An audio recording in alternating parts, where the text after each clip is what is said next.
What we're going to be talking about is how to face his anger, how to deal with his anger, because anger is something that is very intimidating to women.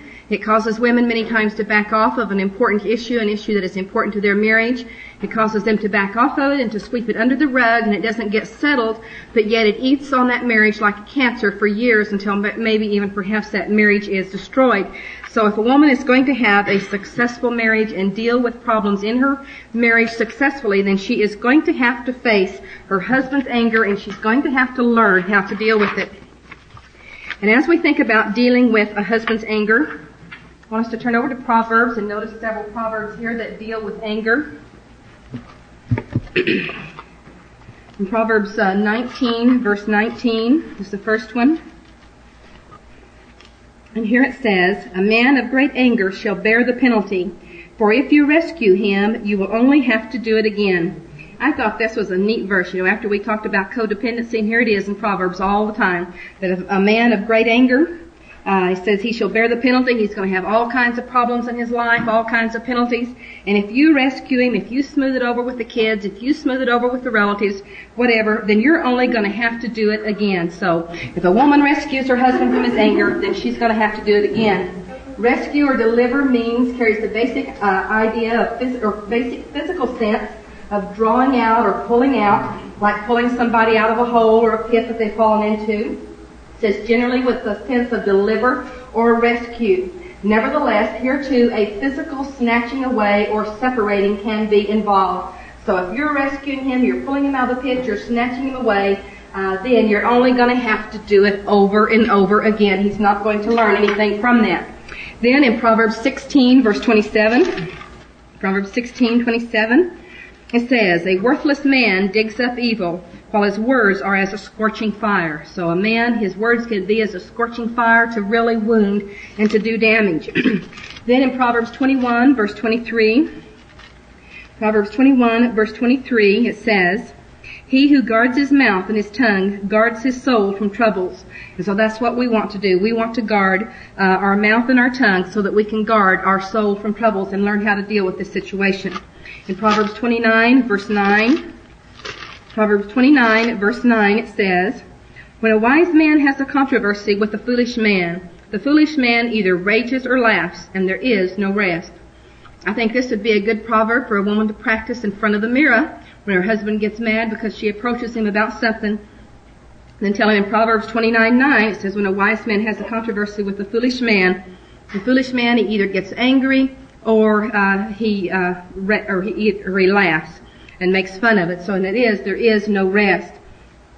And then in Proverbs 29, verse 11, it says, "A fool always loses his temper, but a wise man holds it back."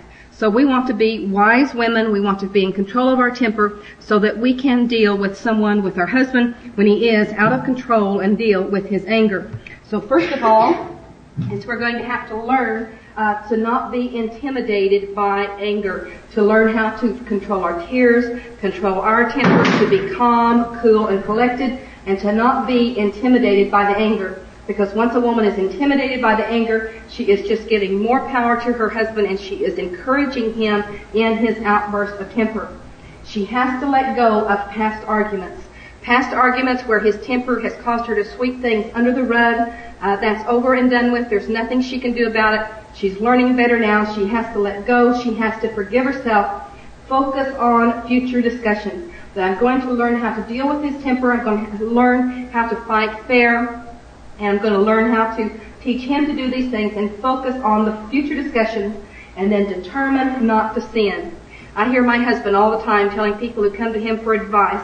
He tells them, if somebody sins, you just make sure it's not you. So if there's sin involved in this fight, the wife needs to make sure it's not her, that she is not sinning. Be determined that no matter what the husband does, she is not going to cave in to sin and give in to sin.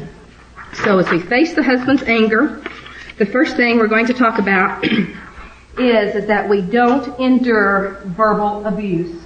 Verbal abuse does not have to be endured, and this is something that we are doing damage to our husband if we endure it.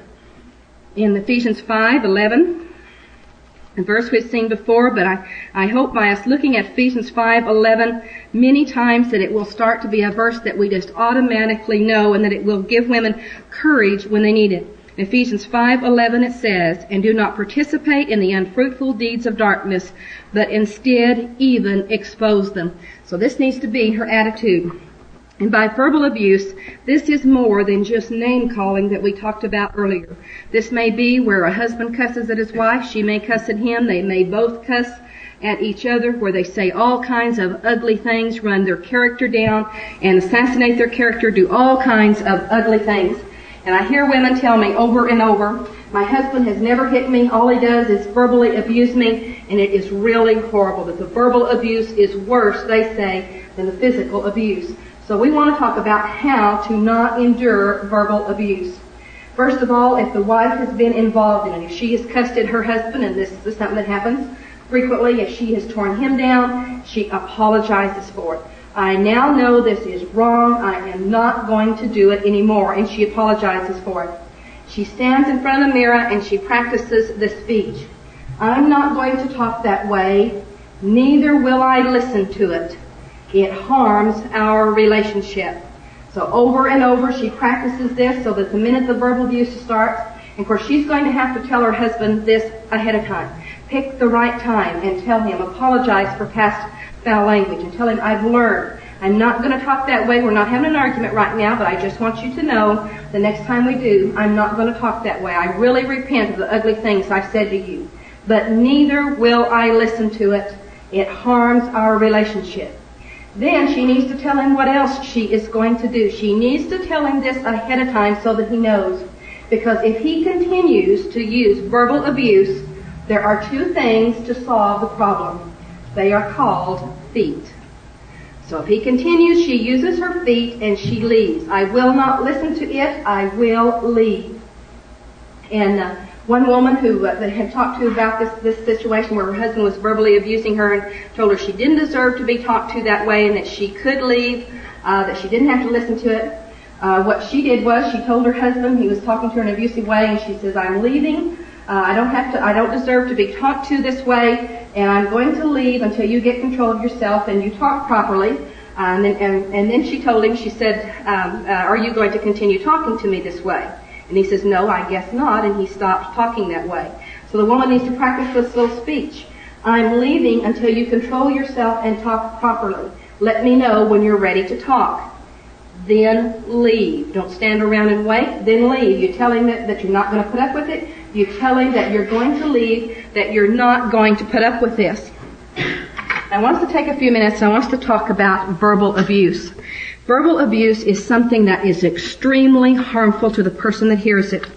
I know several years ago we were in a congregation where the elders, there were two men in this congregation who were verbal abusers.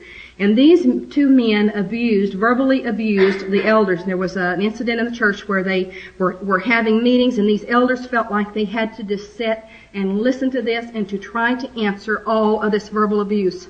And when you were around these elders, this went on for several weeks, and when you were around these elders, you could just see them sinking emotionally. You could just tell that this was absolutely tearing them apart. And when it was over, these were elders who had been very courageous, elders who had tremendous courage.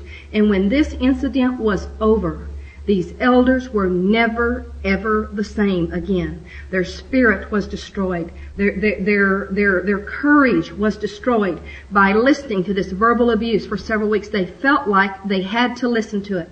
Nobody ever has to listen to verbal abuse. And verbal abuse, I thought about that. If these elders who were standing together, who had God's Word, who knew they were in the right, who knew that the majority of the congregation stood behind them and supported them, if these elders could not keep from being destroyed by verbal abuse, who am I to think that I can stand in the face of verbal abuse and not be affected by it? Who am I to think that I can survive that sort of thing? And so I made a pledge to myself that this is something that I would never, ever take from anyone, that I have 2 feet. I can hang up a phone, whatever it takes, that I need to protect myself from verbal abuse, because it is something that is extremely destructive to an individual. We used to have a friend that I got involved with trying to help her with some marriage problems she had. And this lady was physically abusive to her husband and abusive somewhat to her children. And in working with this lady, she and I had a good relationship, and we developed a friendship over the years of working with her, and I thought that we were making some progress with her. And so after we had been friends for several years, we moved away, and she and I began to correspond. And so one day I got a letter from her, and she was, it was a several-page letter, and she was just judging my motives just up and down and just saying all kinds of horrible things, you this and you that. So I took her letter, and out in the margin I wrote, "You're judging my motives. You don't know this," to every time she did it, and I sent it back to her. I didn't answer her accusations. I just sent it back to her. She wrote me another letter, and she says, "Patsy," she says, "I thought that we had become such good friends that I could just let my hair down and just be myself with you."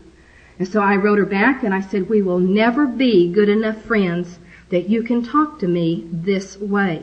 And I said, "My life is too busy right now to be torn up emotionally, these emotional up and downs from getting these kind of letters. And if you can't write me in a proper way without judging my motives, then you and I cannot be friends." And as a result, she and I are no longer friends, but I feel like I am a much healthier person because I have not had to deal with this verbal abuse from her over the years. Just today I was reading an article about a preacher who was involved in all kinds of anger with his family, and he and his wife went to another preacher for counseling. And when he was talking to the other preacher, he says, "Well," he says, in my home, he says, "I ought to be able to just let my hair down and be my real self." And so apparently that's the way a lot of people think. At home, you can let your hair down. You can just be your most ugly, miserable, worthless self around your family. Well, that is not true. Verbal abuse is dangerous to a family, so it's something that we really do not have to put up with. When we lived in Amarillo, Texas, we had a friend there who worked for the oil company, and he was transferred to New Jersey to work with the unions, to be the negotiator with the unions and this particular oil plant. And so later on the trip, we had a chance to visit him up in New Jersey, and so he was telling us about some of his labor negotiations. And he told about that the first time he went in to negotiate with the unions, and of course you may not know very much about New Jersey, but New Jersey is a mafia state. There's all kinds of illegal dumping of illegal waste all over, and there's just all kinds of problems. And he said he went into this conference room, the conference room on the other side, the union, it was just mafia men. And here was this man who was a Christian and his team of lawyers and advisors. You know what the first thing this Christian told those mafia men was? He said, "I will not tolerate cussing. The first foul word that comes out of your mouth, my men and I are out of here. I will not tolerate it." For about 3 meetings, the mafia men held their tongue. There wasn't any cussing. And on the 4th meeting, somebody let loose a cuss word.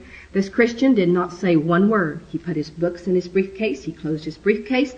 All of his lawyers and his advisors, they did the same thing. They got up and they walked out of the room. Do you know, it wasn't until a couple of days later till these mafia men were begging them to come back and saying, "We won't do it. We won't ever do that again. We are so sorry," and just apologizing all over the place. And do you know, if 2 feet works with the mafia in New Jersey, it'll work with the husband. There is a lot of power in 2 feet, in walking out, in not listening, but you have to tell him first.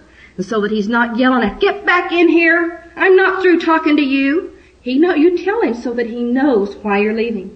When we were in Santa Maria, there was a lady who had taken in her husband's 80-year-old mother. Now, this 80-year-old mother was the sweetest looking lady. She was hunchback and she just barely get around on her cane. And I want you to picture this 80-year-old lady because you're not going to believe the story I tell you about her.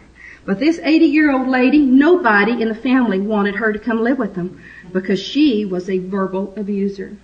None of her sons could stand her. None of the daughter-in-laws could stand her. But this Christian lady said, "We've got a responsibility to deal with this lady to take care of my husband's mother." So the husband's mother came in, and when her husband worked in the oil field, when her husband would be gone for 2 weeks, and then her husband would come back, you know what his mother tell him? "While you were gone, your wife had men in here, and she's sleeping with men, and boy, you just can't leave. She's doing all sorts of things." And of course her husband said he knew his mother, and he knew his wife, and he didn't pay any attention to that. So one time when the husband was out in the oil fields, this mother got really angry, and she's used to chewing people out and getting her way. So she started chewing this Christian lady out, and she said, I ought to kill you, and I'm going to burn your house down. And oh, she was just ranting and raving, and she was so filled with rage. And then she ran out into the night and just throwing a little temper tantrum.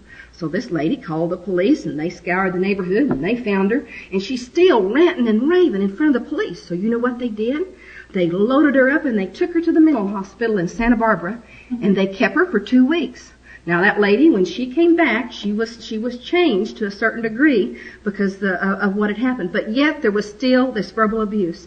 So you know what my friend started doing? Every time this woman would start verbally abusing her, she would walk away. She would walk out of the room, and I don't know how many times she had to walk away. And she said finally, the last time her mother-in-law verbally abused her, my friend was walking away, and this 80-year-old lady was screaming after her, I knew you'd walk away. She finally got the message. This lady ain't going to listen to verbal abuse, and she quit doing it. There is power in 2 feet when you let him know. We don't have to listen to it. We don't have to put up with it. Okay, let me see if I got all my, okay, and also not only do we have to not have to put up with it, I have down here that counselors don't have to put up with it either. I know one time I went over to a friend's house, she's babysitting my kids, and she says, would you come in? I've got a neighbor over here, and she's really upset because she's got marriage problems, and would you talk to her? And the neighbor is sitting in there, and she's just cussing up a storm, and it's hard to find out what the problem is because just cuss, cuss, cuss, cuss, cuss. So the first thing I said to her was, your language is making this problem worse. All it's doing is stirring up your emotions, and I can't help you if you're talking that way. She immediately cleaned up her language, and then we could help her deal with her problem. Counselors don't have to put up with this. Another lady told me about how that one time when a preacher came to visit her husband was involved in verbal abuse, that preacher got in a shouting match with her husband. That should never, ever happen. Because a shouting match, that doesn't teach a verbal abuser how to control his tongue. What he should have done was he should have got up and left. He should have said, until you can get control of your tongue, we are not going to talk about this. So verbal abuse is something that we don't have to put up with in our marriage, and it's something that we don't have to put up with other people. And if we realize the power in 2 feet, then eventually that message is going to get across. Then, one thing that we can do to help tame our husband's anger is appeal to his authority. And this is what Abigail did in 1 Samuel. You remember that David was in a rage. He was in a murderous rage. He was going to kill Nabal and all of his servants. And then whenever Abigail found him in 1 Samuel 25, verses 30 through 31, what she did was appeal to David's authority. In verse 30, she says, and it came about when the Lord shall, okay, let me read verse 29. It says, and should anyone rise up to pursue you and to seek your life, then the life of my Lord shall be bound in the bundle of the living with the Lord your God. But the lives of your enemies he will sling out as from the hollow of a sling. And it shall come about when the Lord shall do for my Lord according to all the good that he has spoken concerning you, and shall appoint you ruler over Israel. So here she's saying, David, God is with you, and God is going to appoint you as a ruler over Israel. She knew this. And she says that this will not cause grief or a troubled heart to my lords. So when you're sitting over Israel, ruling over Israel, this wickedness, this murder that you're planning is going to cause you grief, and it's going to make you unhappy as a ruler and as a leader. It says, both by having shed blood without cause, and by my Lord having avenged himself. When the Lord shall deal well with my Lord, then remember your maidservant. So she appealed to David's authority. David, you're too good to do this. You're a man of leadership, and this is something you're going to regret. So what a woman needs to do is appeal to her husband's authority. God made the husband the head of the wife in Ephesians 5:23. The man has authority because God gave him that authority. And because God gave him that authority, then the man needs to obey God's commands for leadership. Instead of saying, I'm the leader and I'll shout if I want to, or I'm the leader and I'll cuss if I want to, then he needs to obey God's commands for leadership because God gave him. He wouldn't have any authority if God hadn't given it to him. In 1 Peter 3:7, this is where God expects the man to treat his wife right, or God is not going to hear his prayers. Then we see that Jesus used this same argument with Pilate. You remember when Jesus was taken before Pilate in John 19 verses 8 through 11, and Pilate says when Jesus wasn't answering his questions just like he wanted to, Pilate said, "Don't you know that I have the power of life or death over you?" Jesus says, "Yes, but you wouldn't have this power unless my Father had given it to you. I hadn't given it to you." So God gave Pilate his authority. Jesus acknowledged that, and so we need to acknowledge that and appeal to his authority. Likewise, we need to see the good in him. This is what Abigail did also with David in 1 Samuel 25, verses 25 through 26. Here it is, she says, "Please do not let my Lord," talking to David, "pay attention to this worthless man Nabal, for as his name is, so is he. Nabal is his name, and folly is with him. But I, your maidservant, did not see the young men of my Lord whom you sent. Now therefore, my Lord, as the Lord lives, and as your soul lives, since the Lord has restrained you from shedding blood, and from avenging yourself by your own hand, now then let your enemies and those who seek evil against you, my Lord, be as Nabal." So she saw the good in David. David, you're not like this worthless man Nabal. God has prevented you from avenging yourself because you're too good for this. This is not like you. And she saw the good in him. And it's the wife's job to see the good in her husband. And there has to be some good in him because after all, she chose him to be her husband. So one day there was some good in him. So when we're trying to deal with his anger that is out of control, then appeal to his authority and then see the good in him. That this is not like you. This is not the normal way for you to act. This is out of character. And a woman is going to have to face her husband's anger in order to solve problems. If they've got sexual problems and he can't talk about them without getting angry, she has to face his anger to solve those problems.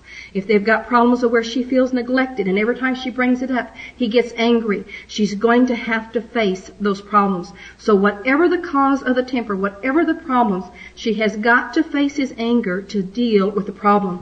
And then in dealing with his anger, facing his anger, yes, it takes courage. But the courage that it takes is a small penalty to pay. To face his anger is a small penalty to pay for the rewards that a wife gets from it. In 1 Peter 3, verse 14, just a general principle, 1 Peter 3:14, and here it says, "And even if you should suffer for the sake of righteousness, you are blessed. And do not fear their intimidation, and do not be troubled." So don't give in to sin. Don't sweep problems under the rug. Because if you do, what's going to happen, and I've seen this happen, is that women, they sweep problems under the rug because they can't face their husband's anger. And then later on, they become so spiritually devastated that they are in danger of losing their own soul. Many women have lost their own soul. It's a small penalty to pay to face his anger and to face his rage than to risk losing your soul.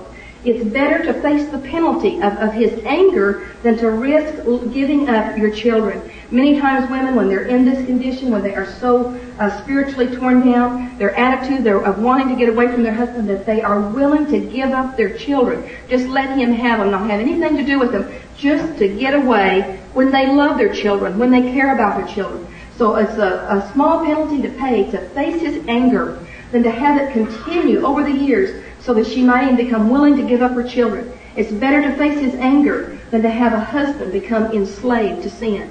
If she doesn't face his anger when he's down here a little, and it doesn't have to be very much anger for a woman to be intimidated by. Her husband can just get mildly mad and she thinks, well, that's an issue I better leave alone, and she sweeps it under the rug, but she doesn't know what it's going to cost her to sweep it under the rug. Her husband may become enslaved to that sin, and she's going to become bitter. It's going to affect her children. Facing his anger is better than getting a divorce. And down here, as the years go by, and a woman may be committed, no, I don't believe in divorce, I'm not going to get it, but yet women are willing to get a divorce. They're willing to leave the church so they can get a divorce, because they didn't face his anger, because they swept a problem under the rug rather than dealing with it. So it's better to face the penalty of his anger, to grit your teeth, to practice in front of the mirror, to get self-control, to control your tears, for your soul's sake, for the sake of your children, for the sake of your husband, and for the sake of your marriage. Now, when we talk about facing his anger, there was a woman one time that told me about that a story about her and her husband's anger. She said her husband didn't have what we would call a continual problem with an anger, but just once in a while he would have an outburst of anger. And she said they were getting ready to take a trip together and were really looking forward to it, and she was busy packing and getting everything ready, and the husband was standing around, well, when are you going to be ready, and pacing the floor, wanting to leave and to hurry up and to get away. And while she's getting ready, and the husband asked her, how much longer are you going to be? Now she's trying to give him a wise answer as she tells him 5 minutes, and it takes her 7 minutes. She knows that'll make him angry because he's really anxious to leave, so she's going to give him the safe answer. The safe answer is, I don't know. And he got livid with rage, and he just blew his stack. What do you mean you don't know? And just ranting and raving, and he knocked a bar stool into the bar and knocked a dent into the bar, and he's just ranting and raving. Get in the car! You know what that wife did? She stayed in control. She stayed calm, and she says, no, you're out of control, and I'm not going anywhere with you. I said get in that car, and he's just livid with rage, and he's ranting and raving. Get in that car! And she's calm, and she's cool. No, you are out of control. I am not going anywhere with you. It is not safe to go anywhere with you. And then she said, it is not fair for you to take your problems at work out on me. Because she knew he was so anxious for this vacation because he wanted to get away from his problems at work. So she told him calmly, it's not fair for you to take your problems at work out on me. And the husband stopped, and he thought, and he says, you're right. That is why I'm so mad. And you're right. That is not fair for me to take those problems out on you. And he says, that's why I'm just so anxious to get away from here, because I just need a break and I need to get away from it. And once he calmed down and they were able to talk about it, then what they planned to do, because of the rage he had been in, was to leave early the next morning. He felt like he needed that cool-off time. So a woman can face her husband's anger, she can be in control, and she can be calm and cool and collected. I know there was another woman that was telling me about that every once in a while her husband would fly into a rage, and he never hit her or anything, but he would break things. And so she says one day he flew into a rage, and he went up and knocked a hole in her, a dent in her refrigerator. She remained calm, cool, and collected, and she says, I'm getting tired of you breaking my things. Just for that, you can buy me a new refrigerator. He calmed down in a hurry, and you know what? He bought her a new refrigerator. So a woman, by being calm, cool, and collected, she can give a soft answer, she can face his anger, and she can change it. But when we talk about dealing with this anger, if this doesn't work, I told you the other day that we're going to talk about that God does give us some ways of escape. So we want to talk about some ways of escape that God gives us. And that is, God gives us the civil government as a way of escape. And in Romans 13, and we'll just read a few of the verses here to save some time to kind of get the idea. In Romans 13, verses 1 through 8, and then in 1 Peter 2, verses 13 through 15, it tells us about the civil government. And here it says in Romans 13, it says, let every person be in subjection to the governing authorities, for there is no authority except from God, and those which exist are established by God. So our governing bodies are established by God. Therefore, he who resists authority has opposed the ordinance of God, and they who have opposed will receive condemnation upon themselves. For rulers are not a cause for fear, or of fear for good behavior, but for evil. Do you want to have no fear of authority? Do what is good, and you will have praise from the same. For it is a minister of God to you for good, and if you do what is evil, be afraid. For it does not bear the sword for nothing, for it is a minister of God, and an avenger who brings wrath upon the one who practices it. Now, I didn't notice how many times, I didn't think to count how many times it says this is a minister, that the civil government is a minister of God for good, but it's in there several times. Minister just means servant. Our civil government is God's servant for good. It is a cause of fear for evil. If somebody's doing evil, then it causes fear on them, and it is also punishment of of evildoers. So the civil government is a way of escape that God has provided for women. Paul used the civil government for protection. In Acts 22, verses 24 through 29, this is where he appealed to the Roman government for protection. Then again in Acts 25, verses 9 through 12, in this first passage is where he, as a Roman citizen, he says, why are you beating me because I'm a Roman citizen?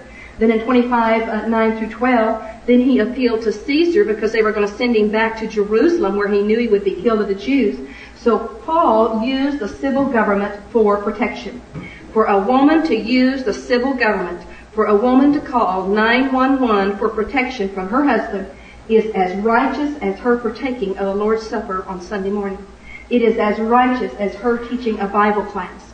So the civil government is the minister of God for good, and it is a very effective means of finding an escape, and is one that God approves of and one that God ordains.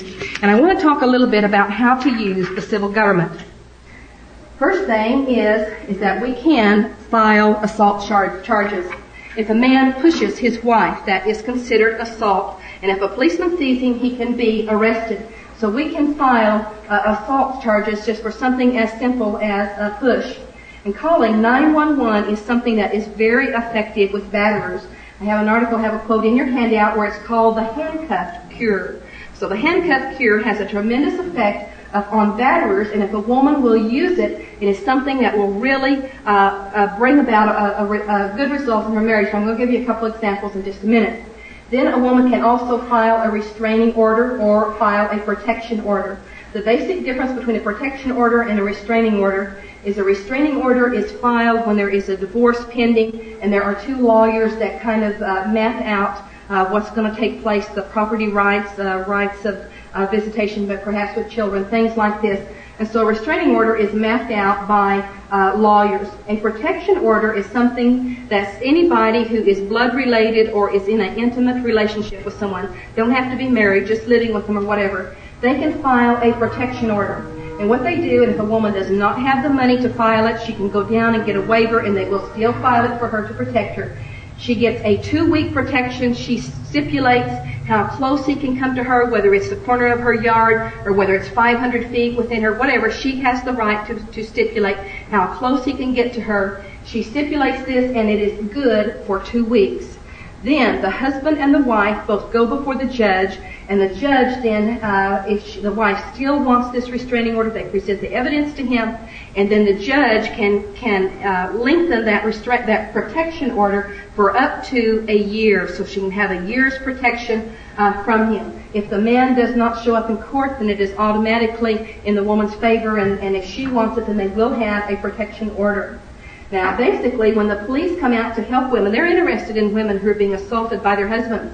But if the women are not getting protection orders to protect themselves, the police are very frustrated. Because if a woman has a protection order, she keeps this on her person. If her husband comes, if she says he can't get within 500 feet and he comes within 200 feet, she can call the police. She shows them the protection order, and he will be arrested for violation of that. And the police are frustrated when women, they want protection from assault, but they're not willing to go ahead and do their part to protect themselves. So they are willing to help in these situations. Then the woman can contact the women's shelters, and I have a handout of shelters in our area, plus I have the national hotline number up here. Another thing a woman can do is she can contact women's shelters. They can give her all kinds of legal advice, let her know what her legal rights are. They can allow her to stay in the shelter so that she is protected, give her a chance to think clearly, to decide what she wants to do. The national hotline, which is in your notes, but I want to say it for the benefit of the tape, is 1-800-333-SAFE. So a person can call this national hotline, find out where shelters are, find out what their legal options are, and how they can protect themselves. In this handcuff cure, where the women have used file charges, they've called 911, where they have used protection orders, where they have contacted shelters. And of course, the shelters are there also to do counseling to the women, help them recognize the dangers, the cycle, and help them to be more assertive in protecting themselves. When women use these things, the 911, protection order, and the women's shelters, what they have found in this handcuff cure is going back and looking at these instances of people who've done all three, is that 2 years later, 87% of these women are living without violence. The handcuff cure works in 87% of the cases. In the rest of the cases, which would be 13%, then the violence is less severe and it is less frequent. So it has toned the violence down. So this is something, an option that God has given women, and it is something that works. And so what I want to do is I want to tell you about a couple of stories of where my husband and I have had some first-hand knowledge of women who have used what we would call the handcuffed cure.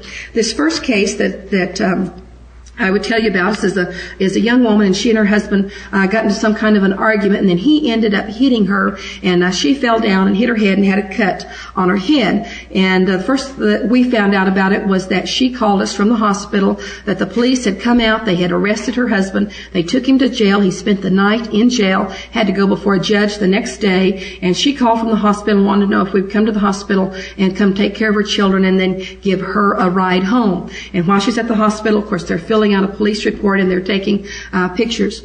So the woman, we took care of her and we took her back home. The next day we went to meet with the husband. Instead of going home, he went to his parents' home, and he had spent a night in jail. And he says, well, I'm not ever going to hit her again. I learned my lesson. I'm not ever going back to jail. But this marriage is over. I'm not ever going to have anything to do with her. I'm going to get custody of the kids, and this is just going to be the end of it. And man, his attitude was so hard. And this was a Christian. Now, he's learned his lesson. I'm not ever going to hit her again. But yet his attitude towards saving the marriage was really bad. So there wasn't a whole lot that we could do. But then a few days later, the phone rings, and it is this wife, and she's on the phone, and she says, my husband and his mother are here. And then click. Or it wasn't click. I mean, that was the end of the conversation, that something had happened.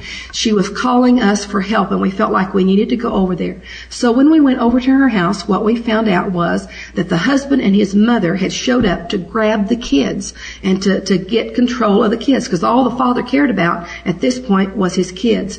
And so the mother, when she realized that her husband and his mother, or her mother-in-law, we'll call her, were trying to get her kids, then she immediately started trying to call for help. The first thing she did was call 911. So the police were already on the way, and then she called another friend, and then she called my husband and I to come there and to help her deal with the situation.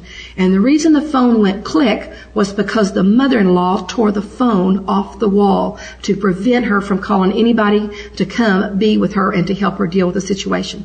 Then, while the husband was grabbing the kids, the mother-in-law, who was a very large lady, was blocking the mother's path so she couldn't get through the hallway to get the kids. And so here it is, the mother-in-law is in the way, and they're trying to snatch her kids. So the young mother starts to choke the mother-in-law.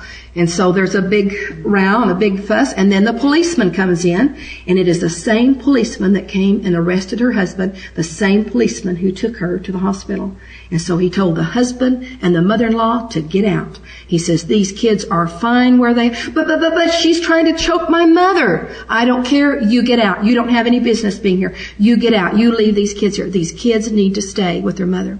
So when my husband and I got there, this had already taken place. The policeman had already left. The husband and the mother-in-law had already left. And so she was wanting to know what to do. She felt like there was a lot of danger of the man coming in and bringing more people in and snatching the kids away. And what could she do? And I said, well, I don't have all the answers. I don't know what your legal options are. How about if I take you to the shelter in Tacoma and we let those women advise us? So we went to the shelter in Tacoma. They have a legal advocate there who takes women to the courthouse, who helps them do what they should do. And they said, what you need is a protection order. With a protection order, your husband cannot come in. You can also get a protection order against the mother-in-law, so they cannot come in and get the children, or else they're going to be violating it. So they took her to court, and I mean, she had a protection order within 24 hours.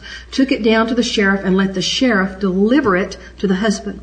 Now here's this husband whose attitude is so hard. I don't care anything about our marriage. There's all I want is the kids. And then he gets this protection order, and he can't see his kids, and he knows he's got to go to court in 2 weeks and make a defense, or he may not get to see his kids for a whole year if he's not going to deal with this situation. And we talked to this husband, my husband and I probably talked to him on the phone several times a day for 2 weeks, watching him struggle. His attitude started out so hard. There's no hope for this marriage. All I want is a divorce. But as that 2 weeks period of time kept getting closer and closer to him, when he finally got towards the end, his attitude finally softened and changed, so that I'm going to have to deal with this. We're going to have to solve our problems. Okay, let's get together and let's talk and let's see if we can work out our problems. So they made some progress in solving their problems. They let the protection order expire, and they got back together. Well, things things are still not like what they should be. They've still got communication problems. They've still got problems. The next thing we hear, they get in a big fight, and he starts cussing up a storm. Of course, this is a Christian we're talking about. So she calls the police again. Now, generally, I don't think calling 911 is for a man just cussing. But he had already been violent towards her, and she was scared of him, and she was afraid of where he was headed because of how angry he was getting, and he was just getting worse and worse and worse. The same policeman comes out who knows their history, who knows what's going on, and he tells him, you get out of this house. You are not to spend the night here. You leave this woman alone. And so the man did that, and that still his attitude is not what it should be. But he realizes this woman isn't even going to put up with me cussing. I can't even have fun cussing at her, or she's going to call the police. Now, their story is not over. Their marriage is not saved. We've just got his attention. And you're going to have to come back next week to hear part 2 when we talk about the role of the church and the role of the counselor to find out how all these things work together and how that finally this marriage was turned around. Another story I want to tell you along this same instance was one of my students was taking these classes, and she talked to me about a private problem. And I said, well, you need a class that's going to come up a few weeks later on the role of the government, because she said that the night before that she came and talked to me, she said that her husband had grabbed her by the ears and that he had shook her, but there were some incidences in the past that made this look like a dangerous situation, and I felt like it was dangerous. And I said, well, in a couple of weeks we're going to be talking about what to do. And she says, well, our cycle seems to run a 2-week cycle, and this has just happened the night before, and I feel like things will really be okay for a few weeks. But we decided to go ahead and just give her a preview of this class to talk about the role of the government, and I told her, if your husband does something to you physically, that you need to call 911, but told her that she needed to talk to him first to let him know, if you are abusive, this is what I will do. So this was her plan, to choose a good time and to tell him, I'm not ever going to take this anymore. You can't ever treat me the way you did the other night, or I will call 911 and I will have the police come out. Well, before she could find a good time, in fact, that very evening, she calls me and she says, Patsy, I blew it. My husband came at me and I called 911 and they arrested him, and I didn't expect them to arrest him. I just know I blew it. So I told her, no, you didn't blow it. You did exactly what you should have done. You should feel good about what you did, because that is what you should have done. And so what happened was, her husband, he came home and he was irritated from work, and they got into an argument, and she thought that he was coming for her throat, that he was going to choke her. And so she got out of that situation and she called 911. Okay, the police come out, and this husband, and what is really kind of funny about this husband, this wife had been telling this husband, we've got problems. We need to be working on it. And his attitude, well, yeah, we'll get to that later. I'm reading these books. You need to be reading these books. Yeah, later. You need to talk to our preacher. He can help you with. No, I'd be embarrassed. I don't want him to know about our problems. Well, as soon as she called 911 and he knew it, that man's attitude changed. This preacher, that he was embarrassed to know anything about his problem, he immediately called the preacher himself, and he says, I've got problems. The police are on their way out here, and I need you to come give me some counseling tonight. So the police helped him get over his embarrassment real quickly. So the preacher and his wife went to their house to see if they could help, but before they could get there, the police came out. The woman filled out a police report, says, well, this is assault. It says, I have to take him to jail. And they says, well, the preacher and his wife are coming over, and they're going to be giving us some counseling. Does he have to go to jail? Yes, he has to go to jail. Of course, this husband is just as humble as he can be. The police, they take him to jail, and the policeman says, he says, I can see you're really sorry, and you're really trying to do something about this, so I won't put handcuffs on you. So he rode to jail without handcuffs. But when he got to jail, they weren't through with him yet. They set him down on a bench. I don't know if this was, they were waiting to process him, or if it's after they'd processed him, but they set him down on a bench, and sitting across from him on another bench were 2 other batterers. And these batterers had on ankle chains and handcuffs. And the police says, you see those 2 men over there? He says, they beat their wives' faces in because they like to, because it's fun to. He says, now they started out just like you. They started out just being abusive because they had a problem. And they said, if you don't take care of this problem right now while it is little, you're going to be just like those 2 men over there. You look at those 2 men over there, because that is where you're headed. See that woman over there? She's in jail because she shot her husband. She says it was self-defense, and it probably was self-defense. Do you want your wife in jail because she's had to shoot you in self-defense? This is where you're headed if you don't take care of this problem. And that man, when he was telling my husband and myself about this story later, he says, really kind of funny when you get away from it and think about it. But he says, while I was sitting there, man, my eyes were just as big as they could be. And I thought, man, my wife really has my attention. We really have a problem. We've got to get this solved. So they talked to him at the police station about getting anger control. This husband is already involved in anger control. And his whole attitude is changing. He's interested in listening to the tapes that we're talking about in our Desperate Marriage class. He's listening to the tapes. He's interested in reading this book that his wife wanted him to read, and all of a sudden he realizes he's got a problem, and he's really working at solving this problem. And he called me the other day after he'd been to his first anger control class, and he says, I want to tell you about this. He says, these guys are really bad. He says, they are really bad the way they treat their wives. And he says, I can see that I have a lot of the same attitudes. He says, I think I'm just starting out, but I realize that if I don't deal with this now, I'm going to be like these guys are. And he says, I want to talk to you about your classes. He says, I've been listening to your tapes.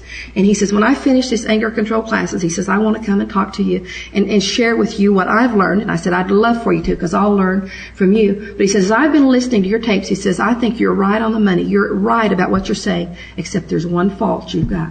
He says, you're too easy. You're too nice. And so I thought, man, that makes me feel good. Here I've been thinking about coming down too hard on some of this stuff. And here this guy's telling me I'm too nice and I'm too easy. So here's a husband. The handcuff cure worked on him. A totally different attitude. And he's responding, and they're getting control. Okay, I'm going to go a few minutes over so that we can finish and so that we don't have to have a second class and we can finish. But just a few minutes here and we'll be done.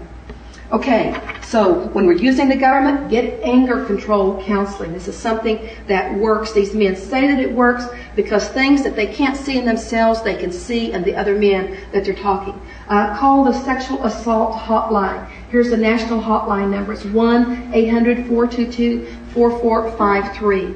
Now, as a counselor, I have called the sexual assault hotline at least 3 different times in different states, and I have found these counselors to be a good source of information and help to me as a counselor.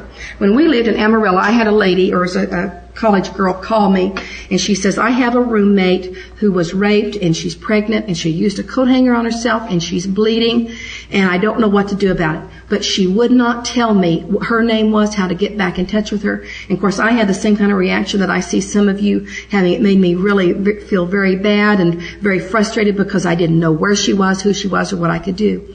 And the gal hung up. She called me back. I don't remember. It seems like it was a day or two later. She called me back again to talk to me about this problem. And here my emotions are being torn up by this and worrying about this girl and wondering what I could do. So I decided to call the sexual assault number there in Amarillo where we were. And I called them and talked to one of their counselors, and they said, we know her. We know who this girl is. She's out here on one of the college campuses, and she is continually filing charges of rape that are being proved false, that she has got mental problems, that at this rape crisis clinic they didn't believe her, that this is just, she's got mental problems. This is her way of getting attention, and she is using you. There is no roommate. This has not happened. She's just playing with you and using you in this way. So this is the kind of phone calls preachers get because their phone number is listed in the yellow pages. So anyway, so my way of dealing with her changed once I knew the facts. And so then what happened one time, I was gone to the store and my husband was there alone with our children, and this girl shows up on our doorstep. And he said, and of course he knew what the situation was because I'd been talking to him, and he said she really wanted to come into the house, but he wouldn't let her. And because he knew it was just too dangerous to allow someone this emotionally unstable that is hollering rape in your house. And so because of that, he was able to prevent perhaps some kind of a bad incident happening, and he wouldn't allow her in the house. And after that, I was able, because of my knowledge, to terminate her ability to work me. And once she couldn't work me, she wasn't interested in calling me anymore. But I have found on different occasions when I'm trying to deal with someone and my emotions are involved and I need some help with maybe my emotions, or I need some help in giving somebody good advice, that I can call these crisis numbers for rape, or I can call the shelters, and they will give me good advice for myself, and they will give me good advice for dealing with other people. So that's something you might keep in mind. Okay, it's very important for women in these situations to establish the facts.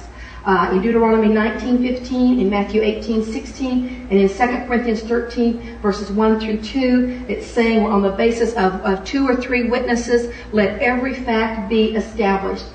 You can't take something to the church unless you have 2 or 3 witnesses. This is God's method of protection. So a woman, for people being falsely accused.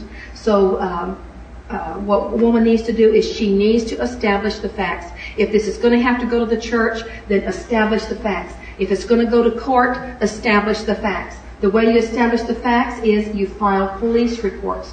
The woman that I told you about, when she called the police and she's trying to choke the mother-in-law, the policeman left her a report and he said, file it. When we went to the shelter, they said, file it. So I really emphasized this to her. Fill it out, file it, tell them the truth. Tell them about trying to choke her, the mother-in-law, and tell them why.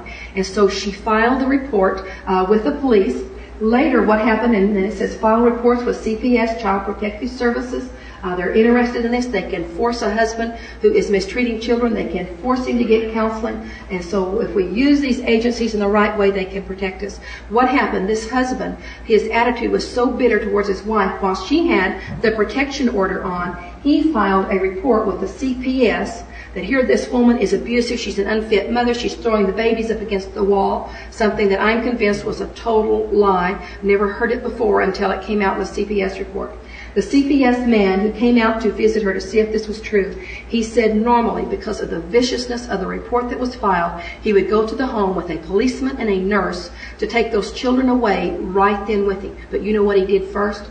He went to the police station and he read the police reports. He read the report of the husband's first abuse. He read the policeman's report of the second one when the mother-in-law was there. He read the mother's report of, yes, I did try to choke my mother-in-law because she tore the phone out of the wall and she was preventing me from getting to my children. I was trying to protect and save my children. He read all of that. And because he read it, he didn't bring a policeman or a nurse out there with him. And he came out and he talked to her, and then this girl gave my husband's and my phone number to him, and he called us, and he says, I'm convinced that the only thing wrong with that girl is her husband and her mother-in-law, and if they'd leave her alone, she would be just fine. So by her going ahead and filing the police report, she protected herself.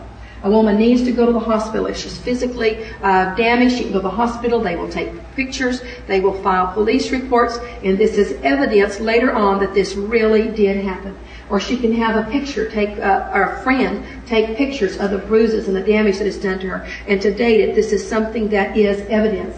Then she can let Christians be witnesses. Let them come and talk to her husband. And if he will admit it, then this is something that will help her in the long run. There was one woman that talked to me about that her husband had a problem with alcohol. Her husband was also an adulterer. He was a very bad verbal abuser. She said one day he came home and he was drunk and he physically abused her for the first time. And she said the only thing that was going through her mind was to get him in bed, let him pass out in bed so he'll quit abusing me physically. And so she says the next morning when he sobered up and she confronted him about the physical abuse, he couldn't remember it because he was drunk, and he says, it's your word against mine. And later when she tried to go to the elders and get help from them, it was just her word against her husband's. Hindsight is always better than foresight. And what I would advise a wife to do in that type of situation is to call 911 and let them haul him off to jail, even though he is drunk and passed out. And I suspect from, I don't know all the details, but she probably did have evidence that there was a fight that went on in that home. Let the man wake up in jail the next morning and realize, hey, I've got a problem. And this woman has been trying to convince her husband that they've got a problem, and she's had no success at all because it's just simply her word against his word. So avoid, here it is, the third level of sin that we've been talking about is avoid threatening situations where a wife's life is in danger. In Proverbs 4, verse 16, here it says, for they cannot sleep unless they do evil, and they are robbed of sleep unless they make someone stumble. That there are some people who are so wicked that they're just like these men in jail. They're not happy unless they're beating their wives' face in. So just realize that there are men like this. Avoid threatening situations. Evil or mischief here denotes unethical or immoral activity against other people, whether by speech or practice. and it denotes physical injury. So these people just get their jollies out from either verbally or physically abusing him. So a woman in a life-threatening situation, she needs to recognize this. She needs to recognize the cycle of violence. She needs to recognize that there's a buildup of tension, then there is a release of tension when the violence actually occurs, and then there is the honeymoon. Now the honeymoon may not be him sending her flowers and candy. It may just be not getting hit. This whole cycle, it may take it a year to go through it. It may take months. It may take weeks. Or the woman may go through this whole cycle once a day, depending on where her marriage is. These cycles always get shorter. The violence always gets worse. And it doesn't get better because nothing has happened to break the cycle. It's why it's not getting better. So what a woman needs to do is she needs to follow these biblical examples of how these people have dealt with violence or potential violence against them. In David, you can start reading in 1 Samuel chapter 18 and read for just many chapters and see incident after incident of where Saul tried to kill David. David did not sit there and take it. He protected himself. He got away from it. Jesus in Luke 4 verses 28 through 30. This is where the people wanted to throw him off the cliff. Jesus didn't submit to that. He got away from him. He protected himself. The Apostle Paul or Saul in Acts 9 verses 22 through 25. This is where the Jews wanted to kill him. So the other disciples let him down over the wall of the city in a basket. He got away from there. He protected himself from it. Then when he tried to go be with the Christians in Jerusalem, the Christians protected themselves from physical harm. They thought that Saul was still a Christian killer. And so in Acts 9 verses 26 through 27, they would not have anything to do with Saul until Barnabas came and vouched for him that he was not a Christian killer. So the Bible is full of examples of where people have tried to protect themselves. So what a woman needs to do is she needs to recognize the danger, and then she needs to protect herself. In 1 Corinthians 7, verses 10 through 11, it was talking about marriage and dealing with happy marriages as well as unhappy marriages. In 1 Corinthians 7, verses 10 through 11, okay, here it says, "But to the married I give instruction, not I, but the Lord, that the wife should not leave her husband." This word "not leave" is the same word for divorce over in Matthew 19:9, if you want to mark that in your Bible. And it said, "But if she does leave, let her remain unmarried or else be reconciled to her husband, and that the husband should not send his wife away." This word "send away" is the word for divorce in Matthew 19:9. And if you're marking these down in verse 15, where it says, "Yet if the unbelieving one leaves," this is again the word for divorce, "let him leave," then that again is the word for divorce. So God hates divorce. God's not approving of divorce. But if the situation is such that for protection, the woman has to get out of that situation, then she is not to remarry unless the divorce is because of adultery, but to be reconciled with her husband. And what we want to focus on is the reconciliation. Leaving for the purpose of self-protection and then getting a reconciliation to start out. What women have to do in this third level of sin is they have to recognize the second stage when it is starting to happen. If they wait until the abuse really starts, then many husbands will prevent their wives from leaving and will hurt them even more. So they have to leave before the violence actually starts in order to protect themselves. Wives need to recognize the danger signs. How does she feel? Is her chest tight? Are her senses alert? Is she asking continually how he's doing? Is she tense? Is she nervous? Then recognize the signs of impending violence with her husband. Is he moody? Is he impatient? Is he under pressure? Once she sees these signs, she realizes danger is imminent and she needs to leave for self-protection. Then she needs to take the children with her if possible. If she doesn't, they are liable to be harmed by the husband. And not only that, if she doesn't take them with him, then the husband can come back and say she's an unfit mother. She abandoned her children, and he can get custody of the children later on if the marriage totally deteriorates. In 2 Corinthians 5, verses 18 through 20, this is 1 Corinthians 7, 10, and 11, and then 2 Corinthians 5, 18 through 20 are the only places in the New Testament where this word reconciliation or reconcile is used. And in 2 Corinthians 5, 18 through 20 is talking about us being reconciled to God. How being baptized, having our sins forgiven, and then doing what is right, making our lives right so that we can be reconciled to God. And a woman needs to be like God. Recognize what reconciliation is. Act like God is what I'm trying to say. Follow God's way of acting, His pattern. that when she's reconciled to her husband, we're not reconciled just because this episode is over and we're going to start this cycle all over again and have this build up of tension, but we are reconciled because he has made his life right in this particular instance, that is reconciled when he is sanctified, when he gets counseling, when he acknowledges the problem. And so like the woman's husband who is alcoholic that beat her up when he was drunk, he doesn't even recognize that there is a problem. So reconciliation should be the goal, that you leave not to divorce, that you leave not to punish the man, you leave to protect yourself and to bring about a reconciliation. It's just a little bit more advanced state of 2 feet that help that marriage. Okay, as we close, show you a cartoon about Hagar the Horrible. Hagar is in a bar with his friend, and his bar says, "You know what I miss?" Hagar says, "What?" His friend says, "I miss the joys of married life." And Hagar says, "But aren't you married?" Then we'll see that Hagar's friend comes back and says, "Yeah, but so far I've missed the joys." And you know, if a husband and wife do not know how to fight fair, how to solve the problems of life, then they have missed the joys of married life. Learning how to fight fair and how to solve problems enables a marriage and a couple to have the joys of married life. So this is why learning how to fight fair is so important. Okay, I'm going to stop right there.